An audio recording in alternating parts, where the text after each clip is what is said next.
The morning sun cast long shadows across the rocky terrain of Copper Creek, where the sound of pickaxe against stone had echoed for months. Ezra Whitman wiped sweat from his weathered brow and paused to examine the glint of ore in his latest strike. At 72, his back ached something fierce, but the promise of a decent claim kept him working from dawn to dusk. His gray beard was streaked with dust, and his worn flannel shirt hung loose on his diminished frame. The ornate silver pocket watch tucked safely in his vest had belonged to his dear, departed wife Martha. He pulled it out with trembling fingers, noting it was nearly noon. The watch face gleamed despite its age, intricate engravings of roses and vines still visible around the Roman numerals. Martha had given it to him on their wedding day, saying a good man always knows when it's time to come home. The thunder of approaching horses shattered the peaceful morning air. 5 riders crested the ridge above his claim, their leader a mountain of a man with arms thick as tree trunks and a cruel smile that never reached his cold dark eyes. Marcus Dalton had earned his nickname Iron Fist through years of breaking bones and crushing dreams across 3 territories. His black leather vest stretched tight across his barrel chest, and twin Colts hung low on his hips. Behind him rode his crew of cutthroats and claim jumpers. Each man bore the hard look of those who took what they wanted and buried anyone who objected. Their horses snorted and pawed the ground as Dalton surveyed Ezra's modest mining operation with obvious contempt. "You there, old man," Dalton called out, his voice carrying the authority of someone accustomed to immediate obedience. "This here's prime mining territory. Too rich for the likes of you." Ezra straightened slowly, his joints protesting the sudden movement. "Good morning to you too, gentlemen. I'm afraid you'll find this claim is properly registered with the territorial office. Been working at legal for 8 months now." The gang spread out in a semicircle, effectively surrounding the elderly prospector. Dalton dismounted with surprising grace for such a large man, his boots hitting the rocky ground with deliberate thuds. He approached Ezra with the swagger of a predator closing in on wounded prey. "See, that's where you're wrong, Grandpa." Dalton's voice dropped to a menacing growl. "My boys and me, we've decided this whole valley belongs to us now. Territorial papers don't mean nothing when there ain't no law around to enforce them." Ezra's hand instinctively moved to his pocket watch, fingers closing around the familiar weight. The gesture appeared nervous, the action of an old man seeking comfort in a treasured keepsake. "I'd surely appreciate it if you fellows would move along. I've got work to do, and I'm not looking for trouble." The other riders laughed at this, their harsh voices echoing off the canyon walls. One of them, a rail-thin man with a scar running from his left ear to his jaw, spat a stream of tobacco juice that splattered near Ezra's worn boots. "You hear that, boss?"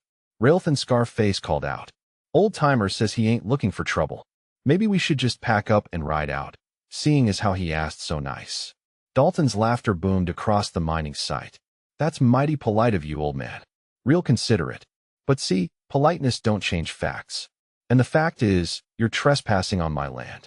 With deliberate slowness, Dalton walked over to Ezra's carefully organized mining equipment. A sturdy pickaxe, well-maintained shovels, a wheelbarrow for hauling ore, and a small sluice box for separating gold from dirt. Months of honest labor represented by these simple tools. "Nice setup you got here," Dalton observed, running his thick fingers along the pickaxe handle. "Be a real shame if something happened to it." Without warning, he grabbed the pickaxe and hurled it against the canyon wall. The wooden handle splintered with a sharp crack that seemed to echo forever in the sudden silence. Ezra flinched but remained standing, though his shoulders sagged as if bearing an invisible weight. "Now that's more like it," Dalton continued, his voice taking on the tone of a teacher instructing a slow student. "You're starting to understand the situation. This is how things work in my territory. I take what I want when I want it." The other men dismounted now, moving closer like wolves sensing weakness. Their leader kicked over Ezra's carefully constructed sluice box, scattering weeks of patient work across the rocky ground. Water from the nearby creek began seeping into the disturbed earth, turning settled dust into muddy puddles. "Please," Ezra said quietly, his voice barely above a whisper. "I've got nowhere else to go. This claim is all I have left." His words seemed to hang in the air like smoke from a dying campfire. The gang members exchanged knowing looks, recognizing the sound of defeat in an old man's voice. This was how it always went. A show of force, some property destruction, and most folks packed up and moved on without further trouble. Dalton stepped closer, close enough that Ezra could smell the whiskey on his breath and see the gold tooth glinting in his cruel smile. All you have left? Well, ain't that just heartbreaking? Tell you what, Grandpa, I'm feeling generous today. You pack up your gear, what's left of it anyway, and clear out by sundown. Do that, and maybe you get to keep breathing. The threat hung between them like a blade waiting to fall. Ezra's weathered hands trembled slightly as he reached again for his pocket watch, the motion seeming almost involuntary. The ornate timepiece caught the sunlight, its engraved surface gleaming like captured starlight. That's a real pretty watch you got there, old-timer, Dalton observed, his eyes fixing on the silver gleam. Looks expensive. Family heirloom, maybe. Ezra's grip tightened protectively around the watch. It was my wife's. She passed 2 winters ago. It's all I have left of her. Something in his voice, a note of genuine pain and loss, seemed to amuse Dalton even more. Well now, that's real touching. A love story. Boys, we got ourselves a genuine romantic here. The gang members chuckled appreciatively at their leader's wit. Rail-thin Scarface stepped closer, studying Ezra with the calculating gaze of someone appraising livestock at market. Boss, look at them hands, Scarface commented. Soft as a baby's bottom. This old coot ain't done a day's real work in his life. Ezra's hands did indeed appear soft despite months of mining work, with none of the permanent calluses that marked lifelong laborers. His fingernails were clean, his palms unmarked by the deep scarring that came from handling rough tools year after year. To these hardened men, such details confirmed their initial assessment of weakness. That settles it then, Dalton declared with finality. Sundown deadline stands. And seeing as how you're trespassing on my land, I'm afraid there's going to be a fee for the privilege. Before Ezra could react, Dalton's massive hand shot out and grasped the chain of the pocket watch. With a sharp yank that nearly knocked the elderly man off his feet, he tore the treasured timepiece free from Ezra's vest. No, please, Ezra gasped, reaching desperately toward his stolen keepsake. That watch means everything to me. Dalton held the ornate timepiece up to the sunlight, examining its craftsmanship with the eye of someone accustomed to appraising stolen goods. Real silver, he noted with satisfaction. Nice engraving work, too. This ought to cover your trespassing fee, with interest. The broken chain dangled from Dalton's thick fingers like a tiny silver snake. Ezra stared at his wife's watch in the thief's grasp, and for just a moment, something flickered behind his pale blue eyes. Something that had nothing to do with age or frailty. But the moment passed quickly, and he seemed to shrink back into himself. His shoulders slumped in defeat as he watched Dalton pocket the precious timepiece with casual indifference. There now, that wasn't so hard, was it? Dalton's voice carried mock sympathy. You just learned an important lesson about respecting your betters. Remember, sundown. After that, things get unpleasant. The gang remounted their horses with the satisfaction of men who had accomplished their goal without serious resistance. As they prepared to ride away, Ezra stood alone among the wreckage of his mining equipment, looking every inch the broken old man they believed him to be. But if any of them had looked closely, really closely, they might have noticed that his hands had stopped trembling entirely. The dust had barely settled from the departing horses when Dalton pulled his mount around in a sharp circle. His dark eyes glittered with the cruel satisfaction of a man who enjoyed inflicting pain on the defenseless. Actually, boys, I think we should stick around a bit longer, he announced to his crew. Make sure our new friend here really understands the situation.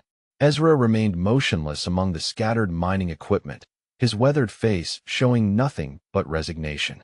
The absence of his wife's precious watch left a hollow ache in his chest, but he kept his expression carefully neutral. These men fed on fear and defiance equally, and he would give them neither. Dalton dismounted again, this time with obvious intent. His heavy boots crunched on the scattered or samples as he approached the elderly prospector with deliberate slowness. The other gang members formed a loose circle, cutting off any possible escape routes. You know what, Grandpa, I don't think you're taking this seriously enough, Dalton said, rolling his massive shoulders like a prizefighter preparing for the ring. Maybe you need a more personal lesson in respect. Without warning, His ham-sized fist crashed into Ezra's jaw with the sound of wood splitting. The elderly man spun half around from the impact and crumpled to his knees, blood trickling from his split lip. The gang whooped their approval at their leader's casual violence. "There we go," Dalton said with satisfaction. "Now you're showing the proper respect for your betters." Ezra pushed himself slowly back to his feet, using his undamaged mining shovel for support. His legs trembled with the effort, and he dabbed at his bleeding mouth with a shaky hand. When he spoke, his voice carried no anger, only the weary patience of someone accustomed to suffering. "I told you before, I don't want any trouble. There's no call for this kind of behavior." The rail-thin man with the facial scar laughed harshly. "No call for it. You were trespassing on our boss's land, old-timer. Lucky he don't just shoot you where you stand." Dalton began systematically destroying what remained of Ezra's camp. He kicked over the water bucket, sending precious liquid streaming across the dry earth. His boots crushed the carefully sorted ore samples that represented weeks of backbreaking labor. Each act of destruction was calculated to inflict maximum psychological damage. 8 months of work, Ezra said quietly, watching his life's savings literally being ground into the dust. 8 months of honest labor. "Should have thought about that before you decided to steal from Marcus Dalton," the gang leader replied. He picked up Ezra's remaining shovel and examined it with mock interest before hurling it against the canyon wall with enough force to bend the metal blade. The youngest member of Dalton's crew, a boy who couldn't have been more than 19, shifted uncomfortably in his saddle. Tommy Morrison had joined up with these hard cases out of desperation, not cruelty, and watching an old man get beaten didn't sit right with his conscience. "Boss, maybe we should just take what we came for and move on," Tommy suggested hesitantly.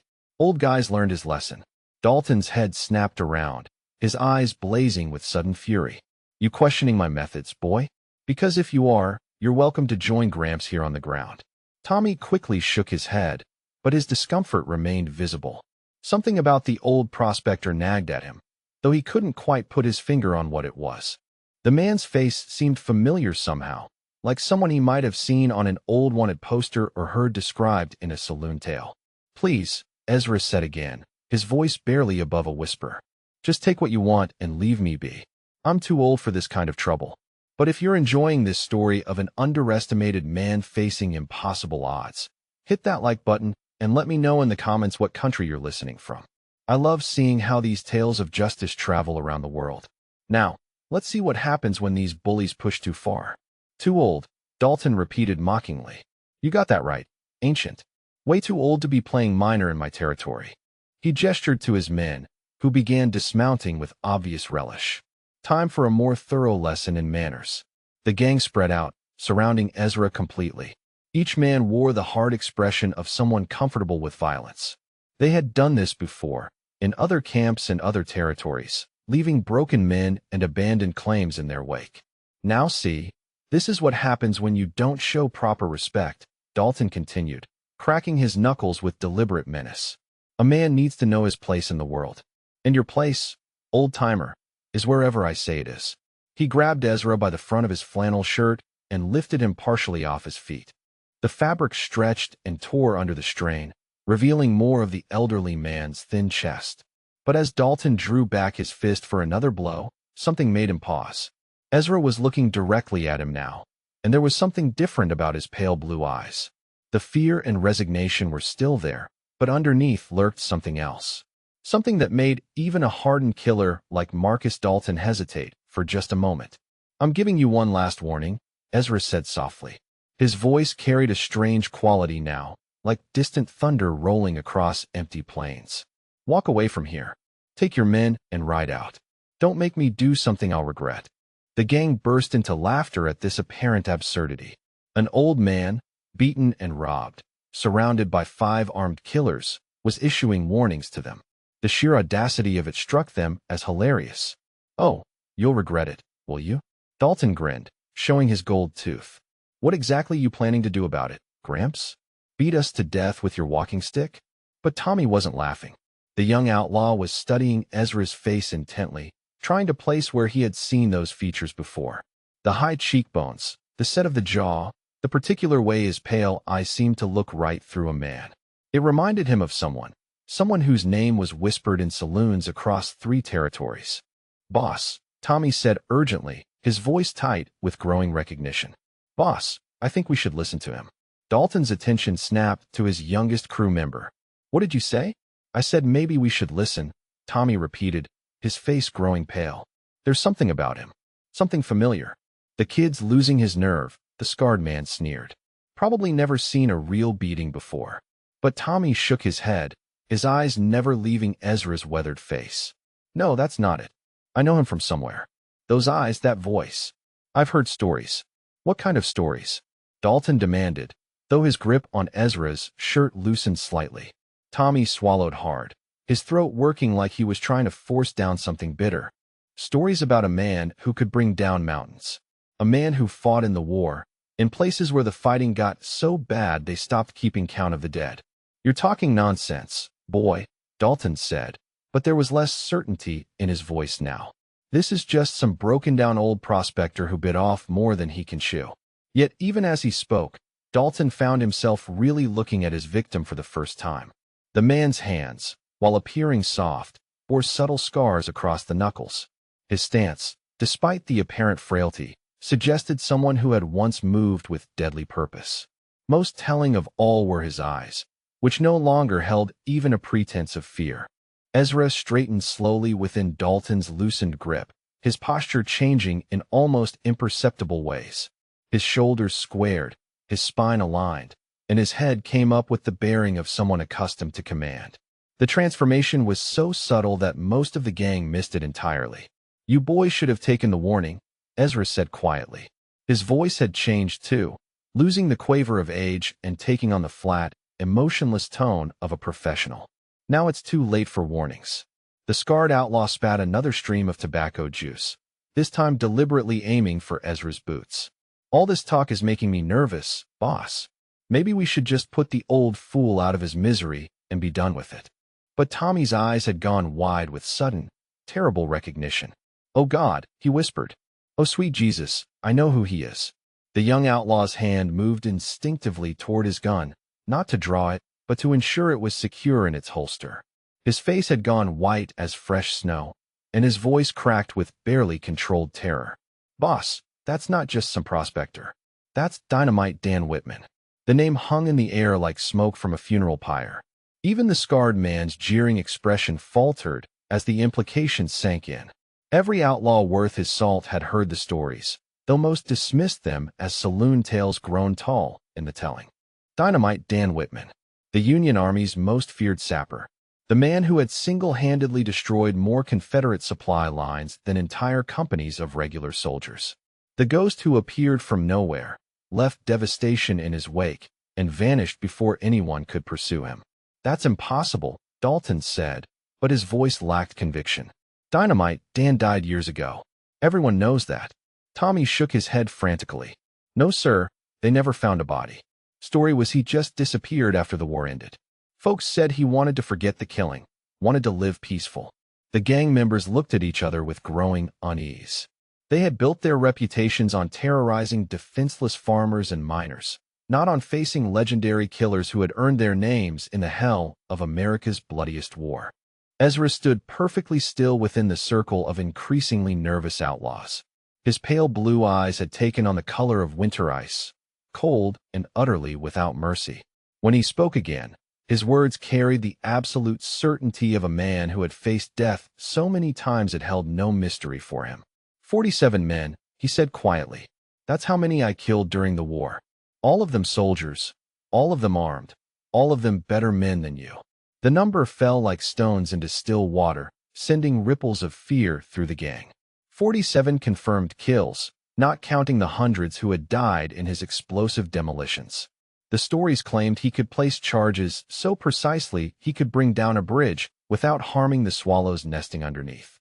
"You're bluffing," Dalton said, but his hands had begun to tremble slightly. "Even if you are who the kid thinks you are, that was a long time ago. You're old now. Weak." Ezra's response was to smile, and that smile contained more menace than all of Dalton's bluster and violence. It was the smile of a man who knew something his enemies didn't, something that would soon prove fatal to their continued existence. "Age doesn't change everything," Marcus Dalton, Ezra said, and the gang leader's eyes widened at hearing his own name spoken so casually. Some things a man never forgets. Some skills, they stay with you till the day you die. The wind that had been gusting through the canyon suddenly died away, leaving an eerie silence broken only by the nervous shifting of horses and the rapid breathing of frightened men. In that silence, a new sound became audible, a soft, rhythmic ticking, like a clock counting down to some predetermined moment. The sound was coming from Dalton's pocket, where Martha Whitman's ornate silver watch lay nestled against the outlaw's leg. The timepiece was ticking much louder than any normal pocket watch should, and there was something ominous about the steady rhythm, like the heartbeat of something dangerous slowly awakening. Ezra's eyes fixed on Dalton's pocket, and his cold smile widened just a fraction. "That watch you stole," he said conversationally. "Beautiful piece of craftsmanship, isn't it? Swiss-made, if I remember correctly.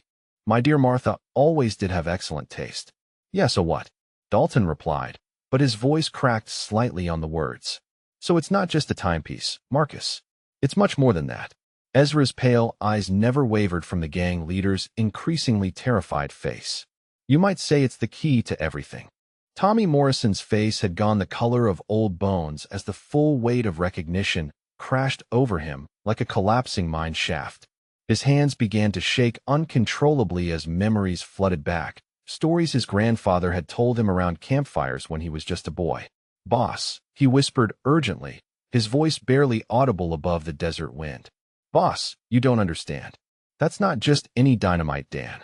That's the Dynamite Dan, the one they called the Ghost of Shiloh." The scarred outlaw sneered, though his expression held less conviction than before. "Ghost stories and campfire tales, boy. This old coot couldn't blow his nose without help." But Tommy was already backing his horse away from the circle, his youthful face etched with terror. "No, sir, you don't get it. My granddad served in the 20th Indiana. He was at Vicksburg when Dan Whitman brought down the Confederate earthworks. Said he watched this man walk into enemy territory with nothing but a canvas bag and a pocket watch, and when the smoke cleared, there was nothing left but craters where a whole battalion used to be." Dalton's grip on Ezra's shirt had loosened completely now, though he still stood close enough to smell the old man's sweat and dust. "Vicksburg was 30 years ago, kid. Even if this fossil was there, which I doubt, he'd be too old and broken down to tie his own boots." Ezra remained perfectly still during this exchange, his pale eyes never leaving Dalton's increasingly nervous face. There was something deeply unsettling about his complete lack of fear, as if he knew something the rest of them couldn't even imagine. The rhythmic ticking from the stolen pocket watch seemed to grow louder with each passing second. 15 years, Ezra said quietly, his voice carrying the distant quality of a man remembering painful truths. 15 years since I touched explosives. 15 years since I killed anyone. My Martha made me promise when we got married. Said there had been enough death for one lifetime." Tommy's horse danced nervously beneath him, sensing its rider's terror. "Tell him, Grandpa. Tell him how many men you killed," the young outlaw pleaded, his voice cracking like a boy's. Ezra's expression softened slightly, as if he were looking back through decades of carefully buried memories. "The war was a hard teacher, son. It taught me things I never wanted to know. How to place a charge so precise it could crack a foundation without disturbing the birds nesting in the eaves. How to make grown men disappear into smoke and thunder. How to kill efficiently and move on without looking back." The gang members shifted uneasily in their saddles. This wasn't how these encounters usually went. Most victims begged or tried to run by now, but this strange old man seemed almost relaxed, as if he were discussing the weather rather than past violence. "During the siege of Atlanta," Ezra continued in that same conversational tone, "I spent 3 weeks behind Confederate lines. They called me the Thunder Walker because you never heard me coming. Just the sound of my charges going off, one after another, like God's own drumbeat." "Shut up," Dalton snarled, but his voice lacked its earlier authority. "You're trying to spook us with war stories, old man. It won't work." Ezra tilted his head slightly, studying the gang leader with the detached interest of a scholar examining an interesting specimen. 47 confirmed kills, he said matter-of-factly. "That's what the official records show, anyway. Doesn't count the bridge demolitions or the supply depot explosions." Hard to get an accurate body count when there's nothing left to count. The ticking from Dalton's pocket had become impossible to ignore now, a steady metallic heartbeat that seemed to echo off the canyon walls. Even the horses could hear it, their ears pricking forward and their nostrils flaring with instinctive alarm. "That watch you took?" Ezra observed, nodding toward Dalton's pocket. "Beautiful craftsmanship, Swiss-made, as I mentioned. My Martha saved for 2 years to buy it for our wedding day. Said a good man should always know what time it is." "So what?" Dalton demanded, but his hand moved unconsciously to his pocket, feeling the warm metal of the timepiece through the leather. "So it's not just a keepsake, Marcus. It's a timer." Ezra's pale eyes had taken on an almost luminous quality, like winter ice lit from within. "You see, old habits die hard. Even in retirement, a man likes to keep his tools sharp, ready for use." Tommy let out a strangled cry of recognition and wheeled his horse around, spurring the animal toward the canyon mouth. "Boss, we gotta get out of here right now. That watch ain't no ordinary timepiece. It's a trigger device. He's rigged this whole place to blow." The remaining gang members looked at each other with dawning horror. The stories they had heard in saloons and around campfires suddenly took on a terrifying new significance. Dynamite Dan Whitman hadn't earned his reputation through lucky shots or aggressive posturing. He had been a master of controlled destruction, a man who could level mountains with the precision of a surgeon. "You're lying," Dalton said, but his voice had become a hoarse whisper. "There's nothing here but rocks and dirt. No explosives, no charges, nothing." Ezra's smile was the most frightening thing any of them had ever seen, cold and patient and absolutely certain. "Is that what you think, Marcus?" He gestured casually toward the surrounding canyon walls, where careful eyes might notice subtle disturbed areas in the rock face, places where an expert might have concealed his handiwork over long months of patient preparation. "Spent the winter getting ready," Ezra continued conversationally. "Martha always said I was too much of a worrier, always planning for troubles that might never come. But claim jumpers, well, they're a reliable sort of trouble in mining country." The scarred outlaw's tobacco-stained teeth were chattering now, despite the desert heat. "You're bluffing, old man. You wouldn't blow yourself up just to get us." "Who says anything about blowing myself up?" Ezra asked reasonably. "I've had months to work out the angles, the blast patterns, the safe zones. You boys, on the other hand, are standing right in the kill zone." Dalton's hand clawed frantically at his pocket, trying to extract the deadly timepiece. But Ezra raised one weathered finger in gentle warning, and the gang leader froze as if turned to stone. "I wouldn't do that if I were you, Marcus," Ezra advised in the same mild tone he might use to comment on the weather. "That watch is very sensitive to sudden movements now. Drop it wrong, shake it too hard, try to open the case, and well, let's just say you won't have time to regret the mistake." The ticking had become so loud it seemed to fill the entire canyon, a remorseless countdown to some unimaginable conclusion. Even the desert wildlife had gone silent, as if every living thing in the area sensed the presence of something deadly beyond their understanding. "How long?" Dalton whispered, his face now the color of dirty snow. "That depends entirely on you and your boys," Ezra replied pleasantly. "The timer's adjustable, you see. Could be minutes, could be hours. All depends on what I decide to do with this." From nowhere, he produced a small brass key, holding it up so the sunlight caught its polished surface. "This little beauty controls the timing mechanism.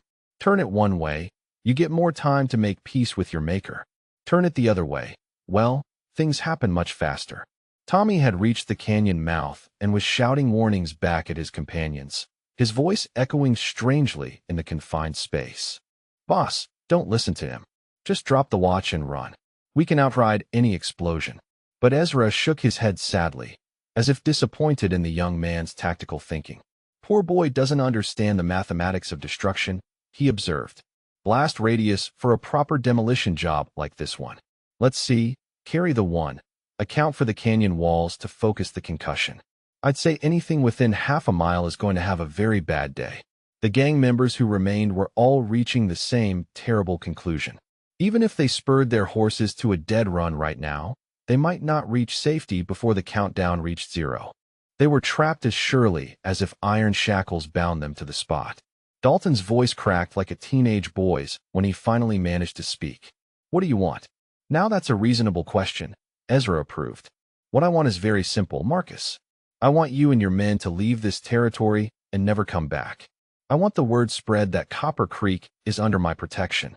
Most importantly, I want every claim jumper, cattle rustler, and two-bit thief between here and Santa Fe to know that Dynamite Dan Whitman has come out of retirement. The transformation was complete now. Gone was any pretense of frailty or fear. Ezra stood straight and tall, his shoulders squared with military bearing, his pale eyes blazing with cold authority. This was the man who had terrorized Confederate supply lines, who had earned a bounty of $5,000 on his head, who had walked through battlefields like an angel of destruction. You boys might want to start running, he said conversationally, fingering the brass key with practiced familiarity. My Martha always said I was too generous for my own good, so I'll give you a sporting chance. But I'd hurry if I were you. This old-timer's feeling a bit nostalgic, and nostalgia makes me impatient. The pocket watch in Dalton's vest continued its relentless ticking, counting down to a moment that would either bring justice or devastation to the lonely canyon. And for the first time in 15 years of peaceful retirement, Dynamite Dan Whitman allowed himself to remember exactly who he used to be. The desert air shimmered with tension as Dalton's remaining men began to truly comprehend their situation. The scarred outlaw was the first to notice the telltale signs, his experienced eye catching the subtle differences in the rock formations around them. "Boss," he called out, his voice tight with growing panic. "Look at them canyon walls. You see them fresh drill marks? Them ain't natural formations." Following his gaze, the other gang members began to spot what their fear had initially blinded them to. Small holes bored into the rock face at precise intervals, each one sealed with what appeared to be natural stone, but upon closer inspection revealed itself to be carefully placed clay plugs. The work was masterful, nearly invisible unless you knew exactly what to look for. "How many charges?" Dalton demanded, his voice barely steady as the full scope of his predicament became clear. Ezra considered the question with the detached professionalism of a craftsman discussing his work. 17 primary charges placed at key structural points, he replied matter-of-factly. Each one calculated to maximize the focused blast effect in this particular canyon configuration, plus another dozen secondary charges for, shall we say, insurance purposes. The gang's horses were becoming increasingly agitated, their animal instincts detecting danger that their human riders were only now beginning to understand. The mounts stamped and snorted, ears pinned back against their skulls as they sensed the predatory stillness that surrounded them. "You've been planning this for months," Dalton accused, though his voice held more awe than anger now. "Planning is what kept me alive during the war, Marcus," Ezra explained patiently. "A man who improvises in my line of work tends to become a cautionary tale very quickly. I spent the winter months mapping every inch of this canyon, calculating blast angles, testing wind patterns, determining exactly where to place each charge for maximum effectiveness." The brass key gleamed in his weathered fingers as he held it up for them to see clearly. "This little beauty controls the primary timing mechanism. One turn clockwise arms the charges. Another turn sets the interval timer. And this final position, well, that's what we call the point of no return." Tommy had stopped his retreat at the canyon mouth, his young face torn between self-preservation and loyalty to the men who had taken him in. From his position, he could see what the others couldn't, additional charges placed along the canyon entrance that would seal off any hope of escape. "Boss," he called back desperately. "Boss, there's charges blocking the way out too. We're boxed in complete." Ezra nodded approvingly at the young man's observation. "Smart boy.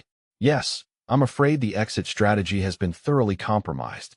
Though I must say, Tommy, you've got good eyes for someone so young. Your grandfather trained you well in reading terrain." The pocket watch continued its relentless ticking, each metallic heartbeat bringing them closer to whatever conclusion Ezra had planned. Dalton could feel the warm metal against his leg, could sense the delicate mechanisms counting down inside Martha Whitman's treasured timepiece. "What do you want?" Dalton asked again, his earlier bravado completely evaporated. "Money? Gold. We can make you rich, old man." "Rich?" Ezra's pale eyes took on an amused glint. "Marcus, I've been sitting on one of the richest gold veins in 3 territories for 8 months now. Money isn't what this is about." "Then what?" What do you want from us? Justice, Ezra replied simply. You came here to steal what I've worked for, to destroy what I've built, to take the last connection I have to my beloved Martha. Actions like that demand a response. As if to emphasize his point, Ezra made a slight adjustment to the brass key. The change was minimal, barely visible, but the effect was immediate. A low rumbling began somewhere deep in the canyon walls, growing steadily louder as hidden mechanisms activated. First demonstration, Ezra announced calmly.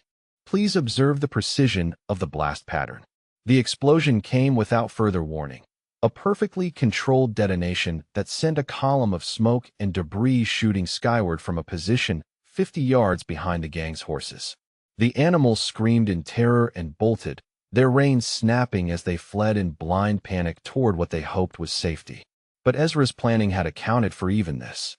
A second blast, timed to the split second, brought down a section of the canyon wall directly in the path of the fleeing horses.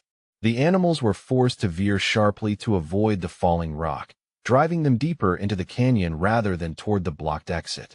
Within moments, 5 valuable horses worth more than most men earned in a year had vanished into the maze of side canyons and hidden passages that riddled the area. The gang members were now trapped on foot, their primary means of escape eliminated with surgical precision. Magnificent, isn't it? Ezra observed with professional pride. Controlled demolition is all about timing and angles. Too much explosive, and you bring down everything indiscriminately. Too little, and you accomplish nothing. But get it just right, and you can reshape the landscape itself. Dalton stared at the settling dust where his prized stallion had disappeared, his face a mask of shocked disbelief. That horse was worth $300, he said numbly. Was being the operative term, Ezra agreed pleasantly. Now, shall we discuss the terms of your surrender, or would you prefer another demonstration of my capabilities? Wait, Dalton said desperately, his hand moving toward the pocket containing the stolen watch. Wait, let's talk about this reasonable-like. You want your watch back? Fine, you can have it. We'll leave your claim alone, head out of the territory completely. Ezra shook his head sadly, as if explaining something obvious to a slow child. I'm afraid it's too late for reasonable negotiations, Marcus. You crossed a line when you put your hands on what belonged to my Martha. Some things can't be undone with apologies and promises. The brass key turned again with a soft click that seemed unnaturally loud in the tense silence. This time, the rumbling came from multiple directions as several charges armed themselves simultaneously. The gang members looked around wildly, trying to determine where the next explosion would occur. Tell you what, though, Ezra continued conversationally. I'm feeling generous today, so I'll give you boys a choice. You can try to rush me, in which case I'll demonstrate what happens when all 17 primary charges detonate simultaneously. Or you can stand perfectly still while I eliminate your remaining advantages one by one. What advantages? The scarred outlaw demanded. You already took our horses. Your weapons cache, for starters, Ezra replied, nodding toward a spot near where the gang had been standing when they first arrived. Ezra's keen eyes had noted the bulge in one of their saddlebags, the telltale outline of extra ammunition and possibly additional firearms. The second explosion was even more precisely controlled than the first. It struck the abandoned saddlebags with pinpoint accuracy, sending a shower of bullets and gun parts flying in all directions. The gang's backup weapons, their extra ammunition, and their emergency supplies disappeared in a cloud of smoke and flying debris. Now you're down to whatever you're carrying, Ezra observed with satisfaction. 5 men, probably 6 shots each in your sidearms, maybe a rifle or 2. Against someone who's had months to prepare and knows exactly where you're standing at any given moment. Tommy had been watching this display of tactical superiority with growing horror. The young outlaw finally understood that they weren't facing some lucky prospector or even a skilled veteran. This was a master strategist who had orchestrated their destruction with the patience and precision of a chess grandmaster. Please, Tommy called out, his voice cracking with emotion. Please, Mr. Whitman, I never wanted any of this. I only joined up with these men because my family's farm got burned out by Apaches. I needed money to help my mama and little sister. Ezra's cold expression softened slightly as he studied the young man's face. How old are you, son? 19 come next month, sir. I know what we done was wrong, but I swear I never hurt nobody before. These boys, they told me it was just about scaring folks, not really hurting them." The older man nodded slowly, as if coming to some internal decision. "Then here's what's going to happen, Tommy Morrison. You're going to walk very slowly toward that side canyon to your left. You're going to keep walking until you reach the old mining road that leads back to town. And you're never going to ride with claim jumpers again. Are we clear?" "Yes, sir. Absolutely clear," Tommy replied, tears of relief streaming down his young face. "Thank you, Mr. Whitman. Thank you for giving me another chance. Don't thank me yet, boy. Thank me by making something decent of your life. Your grandfather didn't survive Vicksburg, just so his grandson could become another worthless outlaw." Tommy began his careful retreat toward the indicated canyon, moving slowly so as not to trigger any hidden charges. As he walked, he called back one final warning to his former companions. "Boss, please, just give him what he wants. I've heard the stories now, the real stories. This man brought down entire Confederate strongholds by himself. We can't fight someone like that." But Dalton's pride and desperation had reached a breaking point. Watching his crew's advantages systematically eliminated, seeing his authority crumble in the face of superior planning and execution, had pushed the gang leader beyond rational thought. "I've had enough of this," he snarled, his hand moving to the knife at his belt. "Old man or not, war hero or not, he bleeds like anyone else." With a roar of rage, Dalton launched himself toward Ezra, the blade gleaming in the desert sunlight. For a moment, it seemed as though desperation might triumph over careful planning, that raw aggression could overcome tactical superiority. But Ezra had been expecting exactly this response. The brass key turned one final time, and the canyon floor erupted in a perfect circle around Marcus Dalton. Not an explosion designed to kill, but rather a precisely controlled demonstration of absolute power. Flames shot up from hidden fuel lines, creating a ring of fire that trapped the gang leader in a circle barely 10 feet across. The heat was intense, but not fatal, the flames high enough to prevent escape, but carefully managed to avoid serious injury. Dalton found himself standing in the eye of a fiery hurricane, surrounded by walls of flame that made any movement impossible. "There now," Ezra said with satisfaction. "Much better. Now we can have a proper conversation about consequences and accountability." The remaining gang members stared in awe at this display of controlled destruction. Their leader was trapped, their escape routes eliminated, their weapons destroyed, and their horses scattered. They faced a man who had demonstrated the ability to reshape the battlefield at will, who held their lives in his weathered hands like a child holding soap bubbles. The pocket watch continued its relentless ticking, counting down toward whatever final resolution Dynamite Dan Whitman had planned for this day of reckoning in the lonely canyon. The flames danced around Marcus Dalton like demons celebrating a fresh arrival in hell. The heat pressed against him from all sides, forcing him to stand perfectly still in the center of his fiery prison. Sweat poured down his face, stinging his eyes and making his expensive leather vest stick to his skin like a second hide. But Dalton hadn't survived 15 years as an outlaw by giving up when the odds turned against him. If brute force wouldn't work, he would try a different kind of weapon, one that had served him well in breaking stronger men than this old prospector. "You know what I think, old man?" Dalton called out, his voice carrying over the crackling flames. "I think your precious Martha died ashamed of what you were, ashamed to be married to a killer." Ezra's pale eyes flickered for just a moment, the only sign that the words had found their mark.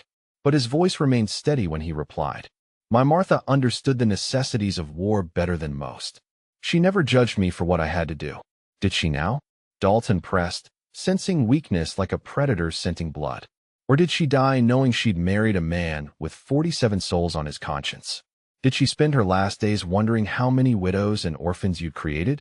The remaining gang members watched this psychological battle with fascination and growing hope. Their leader was doing what he did best, finding the soft spots in a man's armor and driving his words like knives into the vulnerable places. "She made you promise to stop killing, didn't she?" Dalton continued relentlessly. "Made you swear off violence before she'd agree to marry you. Poor woman probably thought she could save your black soul with enough love and patience." Ezra's weathered hands tightened around the brass key, his knuckles going white with the strain. The pocket watch in Dalton's vest seemed to tick louder, as if responding to the emotional turmoil building in the canyon. Martha believed in redemption, Ezra said quietly, but there was a tremor in his voice now that hadn't been there before. She believed a man could change, could put aside his past, and build something better. And look how that turned out, Dalton sneered. She's dead and buried, and here you are right back where you started. Setting charges, threatening to kill folks, breaking every promise you made to her dying breath. The words hit harder than any physical blow could have. Ezra closed his eyes for a moment, and in that instant of vulnerability, the facade of the cold professional cracked enough to reveal the grieving widower underneath. I promised her, he whispered, more to himself than to his captive audience. On her deathbed, with her hand in mine, I promised I'd never take another life.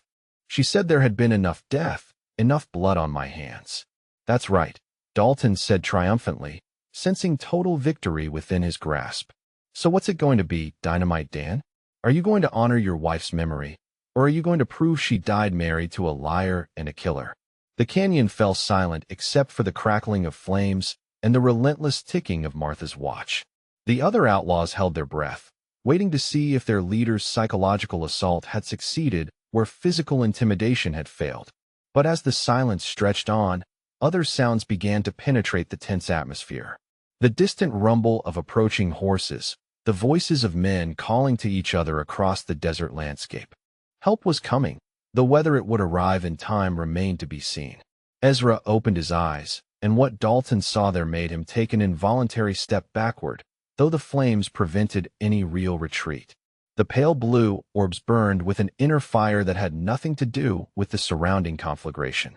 You want to talk about my Martha? Ezra asked, his voice carrying a deadly quiet that was somehow more terrifying than any shout. Let me tell you about the woman I married, Marcus Dalton. She was 22 when we met, working as a teacher in a one-room schoolhouse outside of Springfield. The most beautiful woman I'd ever seen, with hair like spun gold and a smile that could light up the darkest corners of a man's soul. The approaching voices were getting closer now, and Dalton could make out individual words carried on the desert wind. Riders were coming, probably other miners who had heard the explosions and come to investigate. She knew exactly what I was when she agreed to marry me, Ezra continued, his voice growing stronger with each word. Knew about the war, about the men I'd killed, about the bridges I'd brought down and the supply lines I'd destroyed. And you know what she said to me? Dalton didn't answer, but his eyes remained fixed on Ezra's face with the hypnotic fascination of a rabbit watching a snake. She said the past didn't matter as long as I was willing to build something better with her. She said every man deserved a chance at redemption, even someone like me. Especially someone like me.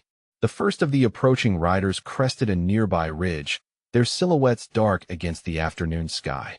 These were working miners, men with calloused hands and dust-stained clothes, men who knew the hard realities of frontier life. But when Martha was dying, Ezra went on, his voice taking on the cadence of a man reciting a sacred text. When the fever had her, and we both knew she wouldn't see another sunrise, she took my hand and made me promise something. Not what you think, though. Not what a man like you could ever understand. What then? Dalton demanded, but his voice lacked its earlier confidence. She made me promise to protect the innocent. She said if violence ever found me again, if evil men came to hurt good people, then I should do whatever was necessary to stop them.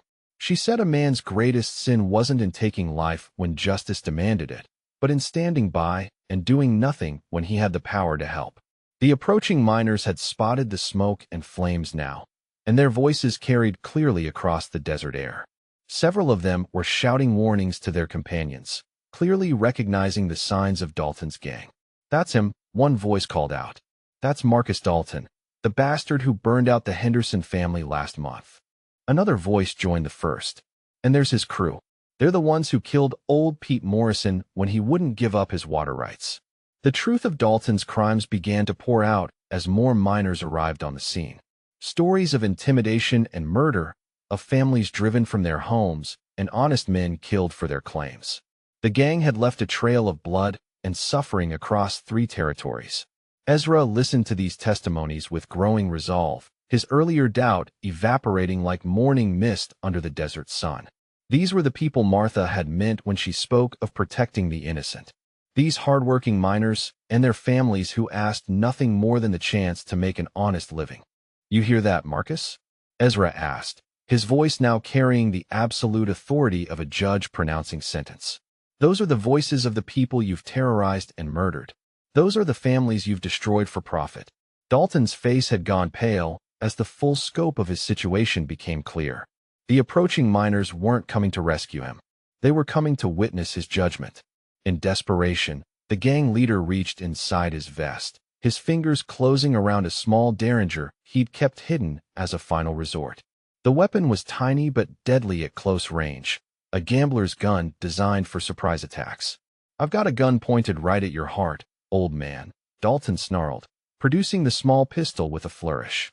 "You make one wrong move with that key of yours, and I'll put a bullet through your ticker before you can blink."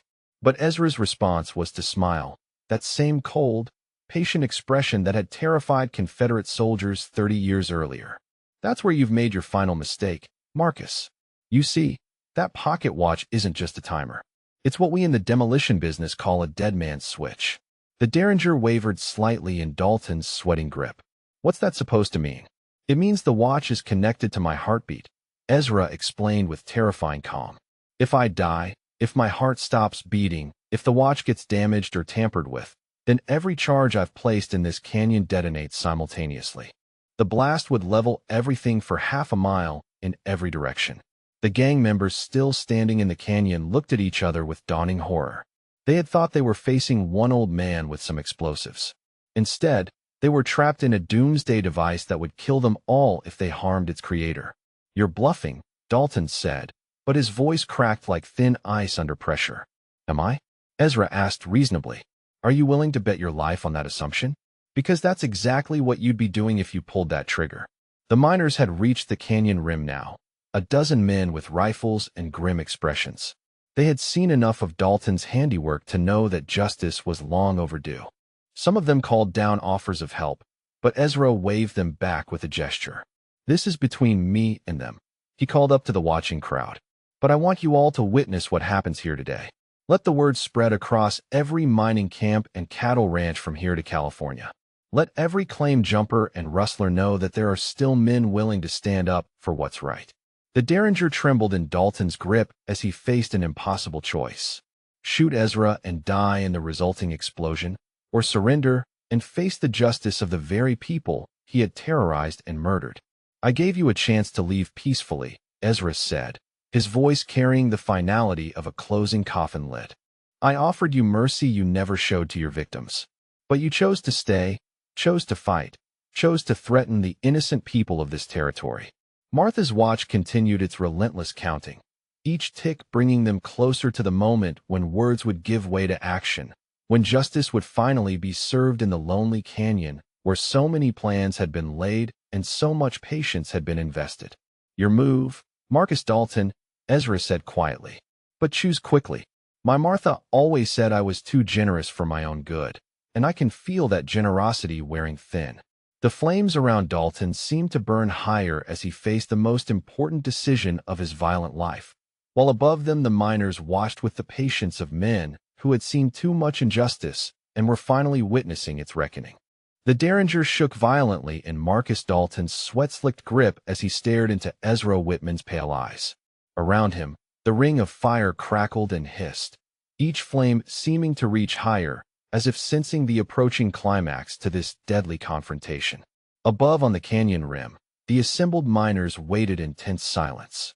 These were men who had lost friends and family to Dalton's reign of terror, men who had spent months looking over their shoulders and sleeping with loaded rifles beside their beds. The moment they had dreamed of was finally at hand. "Last chance, Marcus," Ezra said quietly, his weathered fingers still poised over the brass key. "Drop the gun, step out of the flames, and face justice like a man. Or pull that trigger and take us all with you." Dalton's eyes darted frantically around the canyon, looking for any possible escape route. But every path was blocked by carefully placed charges, every exit sealed by the masterful planning of the legendary Dynamite Dan Whitman. The gang leader's face twisted with rage and desperation as the full hopelessness of his situation sank in. "You think you're so smart, old man," Dalton snarled, his voice cracking under the strain. "Think you've got it all figured out. But I know something you don't." Ezra raised an eyebrow with polite interest, as if they were discussing the weather rather than standing on the edge of mutual destruction. "And what might that be, Marcus?" "I ain't going alone," Dalton screamed, swinging the derringer toward the canyon rim where the innocent miners stood watching. "If I'm dying today, I'm taking some of these good folks with me." But Ezra had anticipated even this final act of desperate cruelty. As Dalton's arm moved, the brass key turned with a soft click that seemed to echo off the canyon walls. The result was instantaneous and precise beyond anything the gang leader could have imagined. A single, perfectly controlled charge detonated directly beneath Dalton's feet. Not the massive explosion that would level the canyon, but a surgical blast calculated to eliminate one specific threat without harming anyone else. The ring of fire vanished in a puff of smoke and dust as Marcus Dalton simply ceased to exist. When the dust settled, there was nothing left but a small crater in the canyon floor and Martha Whitman's silver pocket watch, somehow unharmed by the blast, ticking peacefully in the sudden silence.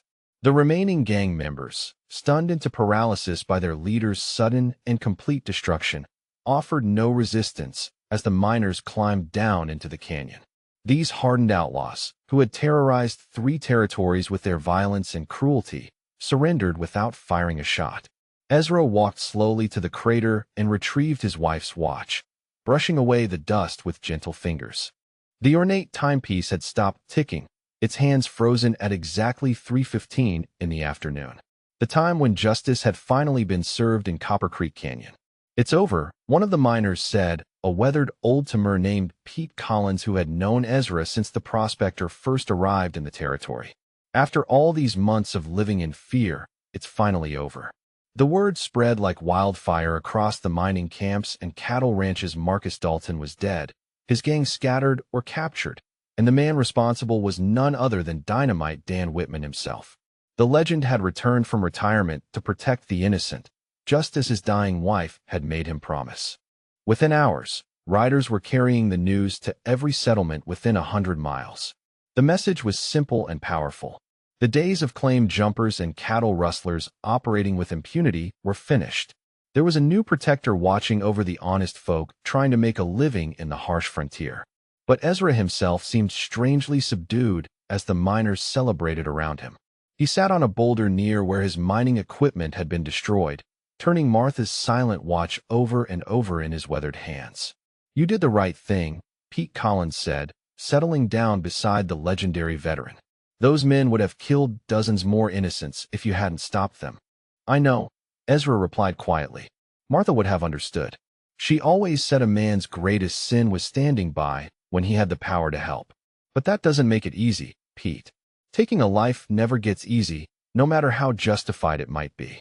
The old miner nodded with the understanding of someone who had seen his share of frontier justice. "Maybe that's what makes you different from men like Dalton. You feel the weight of it." He never felt nothing but pleasure in causing pain. As the celebration continued around them, Ezra made a quiet decision. He would rebuild his mining operation, continue working his claim, but he would also accept the role that circumstances had thrust upon him.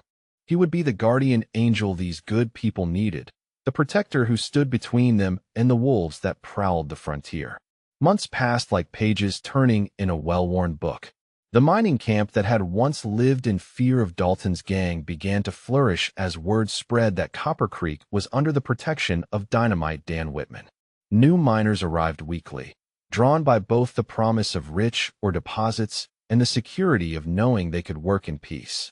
The settlement grew from a scattered collection of tents and shanties into a proper town, complete with a general store, a saloon, a church, and even a small schoolhouse.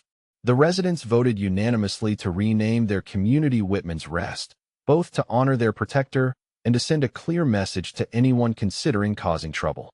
Ezra found himself in the unlikely role of town elder, sought out for advice on everything from mining techniques to settling disputes between neighbors. Young prospectors would approach him with respectful requests for guidance.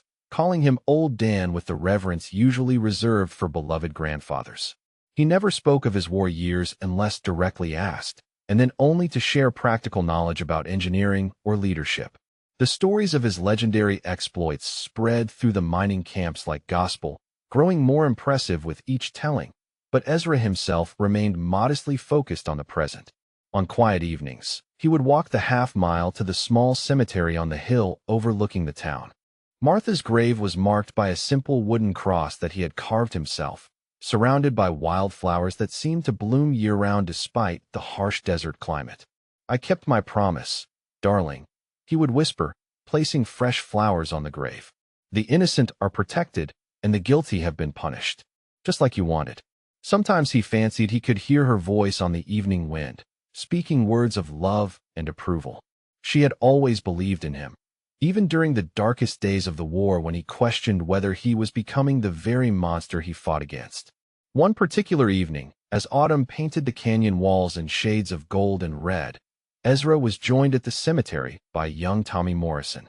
The former outlaw had kept his word, using his second chance to build an honest life as a freight driver between the mining camps. "Mr. Whitman," Tommy said respectfully, approaching the older man with hat in hand, "I wanted to thank you again for what you did that day, for giving me the chance to make something better of myself. You thanked me by becoming an honest man, Tommy. That's all the gratitude I need."